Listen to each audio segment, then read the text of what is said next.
Je suis resté assis, le visage impassible. Célia, ma femme, venait de m'annoncer qu'elle avait consulté un avocat et qu'elle entamait une procédure de divorce. Alors, demanda-t-elle. Tu vas rester assis là, comme ça? Et qu'est-ce que tu veux que je fasse, répondis-je. Que je me lève et que je me mette à danser? Ça te fait quelque chose, au moins, rétorqua-t-elle. Et pourquoi cela te ferait-il quelque chose, Walter, ajouta-t-elle. Ça ne t'émeut pas qu'après 5 ans de mariage, je te quitte? Non, pas du tout, répondis-je. 12 mois plus tôt, cette nouvelle m'aurait anéanti.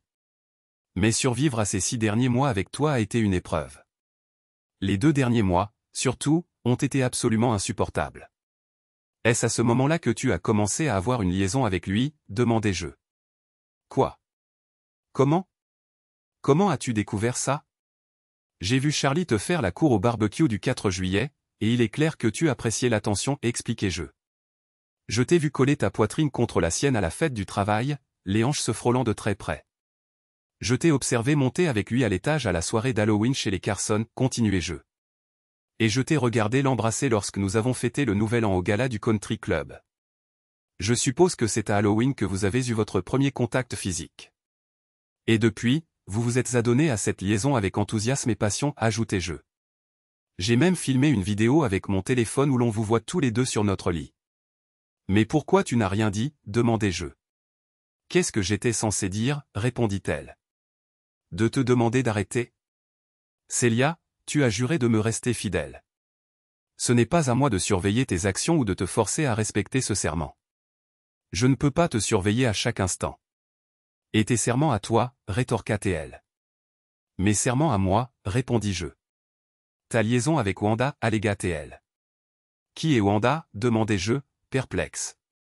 Tu veux me faire croire que tu couches avec elle. Je n'ai de relation avec personne qui s'appelle Wanda, contestai-je. Je ne connais même personne de ce nom. Tu nies une liaison, insista-t-elle. Bien sûr que je nie, déclarai-je. D'où viennent ces fausses informations? De Charlie, répondit-elle. Tu veux dire Charlie Simpson? Le même Charlie qui t'a fait la cour et t'a harcelé pendant 4 mois, le même homme avec qui tu as une liaison depuis 2 mois, rétorquai-je. Tu n'as pas besoin d'être aussi vulgaire, remarqua-t-elle. Comment d'autre suis-je censé le dire, répliquai-je. Tu as eu une relation sexuelle avec un homme qui t'a trompé pour te mettre dans son lit, et tu es tombé dedans à pieds joints. Pourquoi tu ne t'es pas confié à moi, demandai-je. Parce qu'il m'a prévenu que tu n'irais, dit-elle. Et tu l'as cru, demandai-je. T'a-t-il fourni des preuves? As-tu même pris la peine de lui en demander? Non, je n'avais pas besoin de preuves, admit-elle. Pourquoi pas, demandai-je. Parce que tu rentrais toujours tard et que tu travaillais tous les samedis, fit-elle remarquer. Tu savais que je préparais une présentation cruciale et que je travaillais sur une fusion importante pour mon entreprise, lui rappelai-je. Je sais que tu me l'as dit, mais tu as choisi de ne pas me croire, remarqua-t-elle. Non, je n'ai pas choisi, rétorquai-je. Et tu lui as parlé de ça le 4 juillet? Oui, confirma-t-elle. Pourquoi ne lui as-tu pas simplement donné une clé de notre maison, étant donné que tu prévoyais déjà de coucher avec lui, lançai-je avec sarcasme. Non, je ne le savais pas à ce moment-là, déclara-t-elle. Quand as-tu réalisé, demandai-je. À Halloween, quand il a mentionné Wanda, répondit-elle. Je te l'ai déjà dit, il n'y a pas de Wanda, insistai-je. Je ne te fais pas confiance, dit-elle. Mais tu fais confiance à Charlie? Oui, affirma-t-elle. Eh bien, voici quelque chose auquel tu devrais peut-être faire confiance, remarquai-je. Je me fiche que tu divorces. Au contraire, je m'en réjouis. Après cette discussion, j'ai déménagé de notre chambre à coucher dans la chambre d'amis.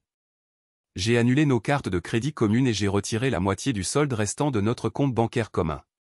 Quand elle a réalisé ce que j'avais fait, elle a demandé « Pourquoi es-tu encore dans la maison ?» Parce que j'en possède la moitié, répondis-je. Pourquoi je ne devrais pas habiter ici, demandai-je. C'est inconfortable pour moi, admit-elle. Tant pis, répondis-je. Je ne veux pas que tu dises que je t'ai abandonné. De plus, je ne suis plus responsable que de la moitié de l'hypothèque et de la moitié des impôts, l'informai-je. Tu devras couvrir l'autre moitié. Ça va engloutir la quasi-totalité de mon salaire, se lamenta-t-elle. Habitue-toi à l'indépendance, rétorquai-je. Le lendemain au travail, on m'a remis les papiers du divorce. Elle m'accusait d'infidélité conjugale et exigeait une pension alimentaire, 60% de mes revenus et la propriété exclusive de la maison.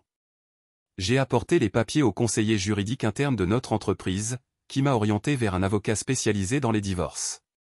Sa première question a été « Lequel de vous deux est infidèle ?» C'est elle, répondis-je. Et pourtant, elle m'accuse de la même chose. Êtes-vous infidèle ou l'avez-vous déjà été, demanda-t-il. Non, démentis-je fermement. Dans les deux cas, pouvez-vous prouver son infidélité? J'ai une vidéo sur mon téléphone qui les montre ensemble, ai-je expliqué. Possède-t-elle des preuves contre moi? Comment le pourrait-elle, ai-je rétorqué. Ce n'est jamais arrivé. Pourrais-tu recueillir d'autres preuves de sa trahison?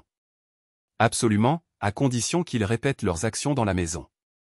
Il m'a fourni une caméra vidéo à déclenchement vocal, que j'ai dissimulée dans la chambre. Pendant qu'elle était occupée au travail, j'ai décidé d'aller dîner et de voir un film.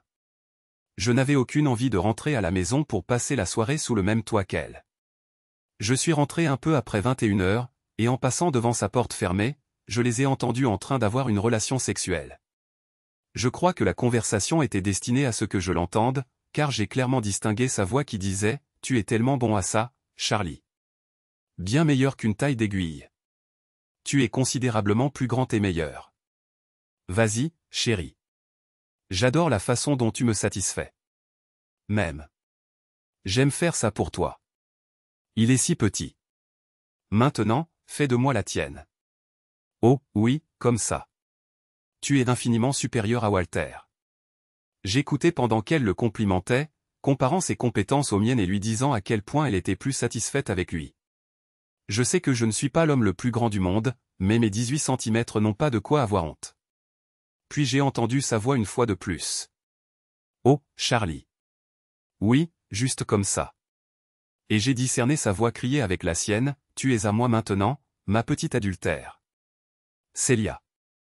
Puis je me suis retiré dans ma pièce et j'ai passé une nuit reposante. À ce moment-là, j'étais indifférent à ses actions. Je ne la chérissais plus depuis longtemps, et elle n'avait plus le pouvoir de me blesser. Je ne comprenais simplement pas pourquoi elle persistait à étaler sa trahison sous mon nez. J'en ai découvert la raison plus tard, en regardant l'enregistrement DVD de la rencontre de cette nuit. La caméra les a enregistrés entrant dans la chambre. Elle était torse nu, et il la suivait de près. Ses mains étaient sur sa poitrine, son dos pressé contre lui. Sa langue a tracé son cou, léchant de son épaule à son oreille. Je l'ai entendu dire, tu es la créature la plus séduisante de la planète. J'ai remarqué qu'elle frissonnait lorsque sa langue s'est enfoncée dans son oreille. Et puis elle a dit, oh, mon Dieu, quand tu me fais ça, je fonds presque. Il l'a tournée pour qu'elle fasse face au miroir en pied sur la porte du placard et lui a pincé le sein. Regarde-toi. Regarde comme tu es séduisante. Il a abaissé sa jupe et s'est penché plus près, faisant glisser sa main le long de l'intérieur de sa cuisse. Puis, en la regardant dans les yeux, il a murmuré, « Regarde comme tu réagis intensément à moi. » Il a touché ses lèvres avec ses doigts et a plaisanté avec un sourire narquois, « Sans ça? C'est toi. » Ses yeux pétillaient alors qu'elle s'appuyait contre son épaule et murmurait, « Je n'arrive pas à croire à quel point tu m'excites. » Plus que Walter en ce moment? Oui. Mais tu sais que je l'aime toujours. Je ne ferais pas ça s'il n'avait pas commencé à voir Wanda. Peut-être qu'il est avec elle en ce moment. Il n'est pas encore rentré du travail. Je sais qu'il passe probablement un bon moment avec sa nouvelle petite amie. Et je veux que tu sois avec moi quand il franchira cette porte. Satisfais-moi. Et ensuite, je m'occuperai de toi d'une manière qu'il n'a jamais imaginée. Offrons-lui un spectacle. Il s'est penché vers elle, et elle a haleté de plaisir. C'était comme une libération. Forte, intense, comme un éclair. Si c'était une vengeance, elle lui procurait manifestement une satisfaction réelle. Lorsque tout s'est finalement apaisé, elle s'est lentement agenouillée devant lui, continuant à remplir son rôle. J'ai observé son regard se lever vers ses yeux avec une expression que je n'avais jamais rencontrée lorsqu'elle était avec moi. Elle ne m'a jamais accordé ça. Soudain, ils se sont séparés. Et je l'ai entendu déclarer, « Je viens d'entendre la porte du garage. Il doit être arrivé. Fais ça avec moi tout de suite. » Elle s'est agenouillée, et il a suivi son exemple. J'avais raison. Le dialogue que j'avais entendu depuis le couloir plus tôt était identique. Et il était sans aucun doute destiné à mes oreilles. Lorsqu'ils ont atteint leur apogée ensemble, elle s'est effondrée. Et il a terminé sur elle. Oh, mon Dieu, Charlie, c'était extraordinaire. Mais pourquoi supposes-tu que Walter est si petit? N'as-tu pas dit que j'étais plus grand et meilleur? Eh bien, c'était pour son bénéfice. Tu es peut-être en effet marginalement plus petit. Mais tu comprends certainement ce que tu fais. Bon à savoir que je te satisfais. Tu le fais sans équivoque. Et plus que ça. Puis ils ont recommencé leur activité pendant une heure complète supplémentaire. J'ai présenté l'enregistrement de leur rencontre de cette soirée à mon avocat. Il a duré près de 2 heures. Charlie l'a engagé dans toutes les positions imaginables, offrant une performance qui a laissé une impression. Et j'ai dû admettre que j'étais vraiment impressionné. Elle n'avait jamais consenti à rien de tout ça avec moi. Quoi qu'il en soit, lorsque mon avocat a visionné les images, il a exprimé sa satisfaction en se frottant les mains et a rapidement déposé une demande reconventionnelle le lendemain. La plainte l'accusait d'adultère et demandait à ce qu'elle soit privée de pension alimentaire, tandis que nos biens seraient partagés à hauteur de 70/30 en ma faveur. Le vendredi, Célia a reçu les documents sur son lieu de travail et est rentrée à la maison visiblement bouleversée. Comment peux-tu déposer une plainte reconventionnelle m'accusant d'adultère? C'est précisément ce que tu faisais le soir où je suis rentré. Je ne l'ai fait que pour me venger. À cause de Wanda.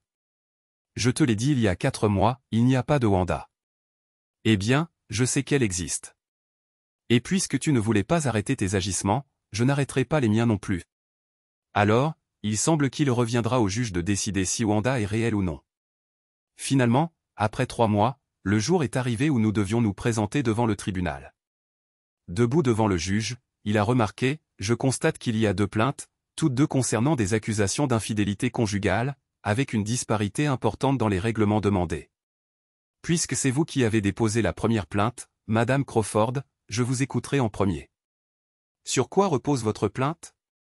L'avocat de Célia a répondu, nous accusons Monsieur Crawford d'entretenir une relation physique avec une autre femme en dehors du mariage et de poursuivre cette relation à ce jour.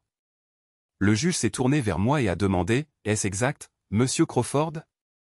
N'oubliez pas que vous êtes sous serment. C'est absolument faux, votre honneur. Madame Crawford, possédez-vous des preuves étayant votre accusation d'infidélité de votre mari, a demandé le juge. Oui.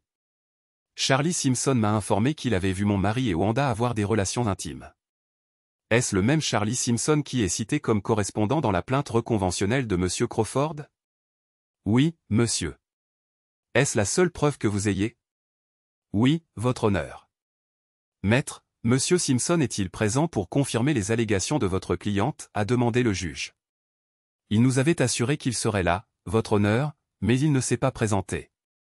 Le juge a ensuite reporté son attention sur moi et a demandé, Monsieur Crawford, avez-vous des preuves pour étayer votre accusation d'infidélité de votre femme? Oui, votre honneur. Nous avons déjà fourni une vidéo de 2 heures documentant ses relations sexuelles avec Monsieur Simpson. Oui, je l'ai visionnée, a répondu le juge. Et je dois dire que j'ai été assez surpris par les activités qui y sont montrées. Est-ce le même Charlie Simpson qui est cité dans votre plainte reconventionnelle? Oui, votre honneur. Je crois avoir observé et entendu tout ce dont j'avais besoin. Le juge a tranché. Je rejette la plainte de Madame Crawford en raison d'un manque de preuves à l'appui et de l'absence de témoins corroborants. Par conséquent, j'accorde à Monsieur Crawford le divorce aux conditions énoncées dans sa demande.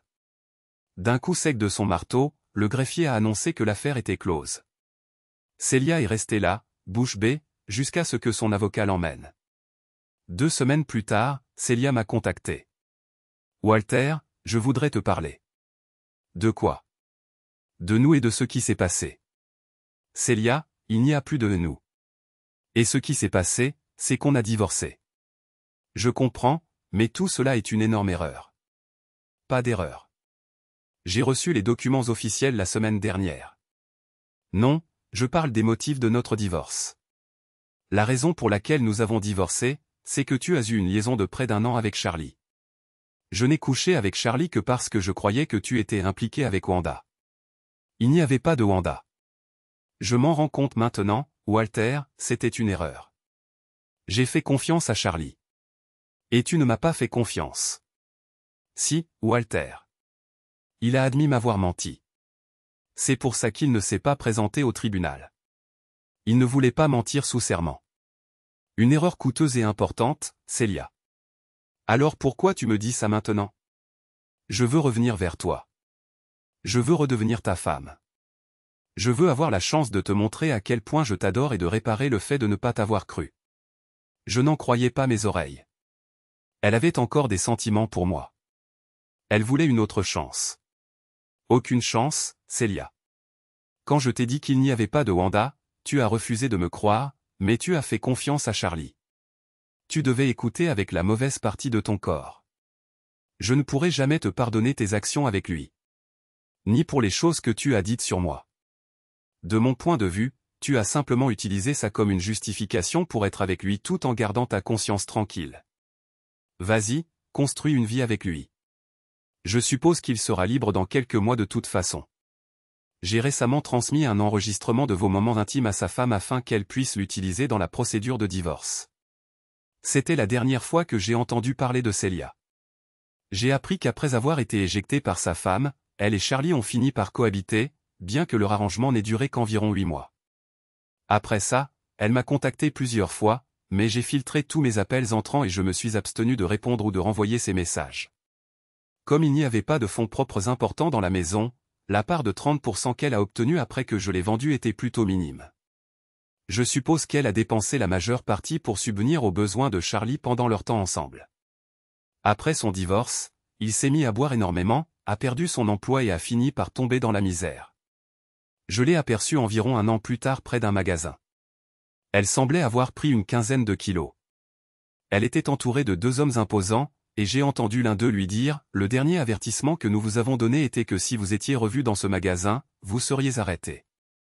Pour l'instant, nous attendons simplement que les autorités vous appréhendent. » Ensuite, je n'ai jamais su ce qu'il est advenu d'elle, ni d'eux, et cela ne m'a pas préoccupé.